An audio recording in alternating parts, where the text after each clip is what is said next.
devoir respecter un certain type de rigueur. S'ils impriment 1 milliard de francs et ils donnent les 1 milliard là à un de leurs frères, on le met dans un jet privé, il atterrit directement à Lomé ou à Abidjan ou à Douala. Il sort de son jet privé avec ses 1 milliard imprimés chez eux là-bas. Il arrive ici chez nous, il achète un terrain de 300 millions. Il construit un immeuble de 600 millions. Et il lance son activité. Nous, on va savoir comment.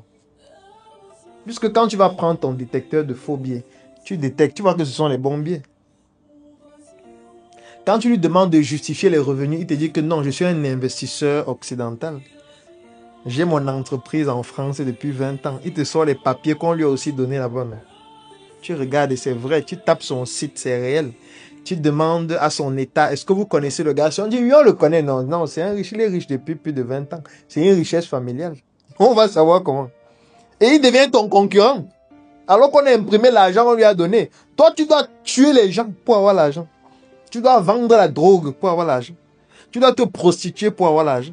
Tu dois produire 800 vidéos par seconde pour gagner un peu de monétisation sur les réseaux pour ceux qui monétisent même leur compte.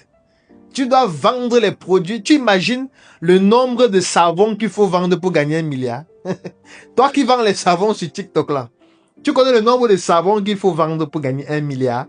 Quand je dis gagner 1 milliard, ça veut dire que tu as épargné 1 milliard. Parce que lui, il est venu avec 1 milliard en cash.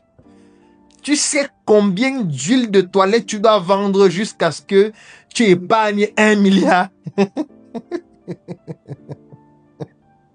Toi qui vends les livres là, les livres électroniques là, sur chariot là, tu sais combien de livres il faut vendre pour épargner 1 milliard? Ce monde est truqué. Nous vivons dans un monde truqué. Sauf que c'est tellement truqué au point où personne ne se pose même les questions. Non, moi, je vais me poser ces questions. Qui fabrique l'argent? Et pourquoi c'est eux qui fabriquent? Qui a décidé? Bon, même si on avait décidé avant, pourquoi on ne change pas? Pourquoi ils continuent de fabriquer notre argent? Et même si c'est nous-mêmes qui fabriquons, on va choisir qui? On va choisir qui?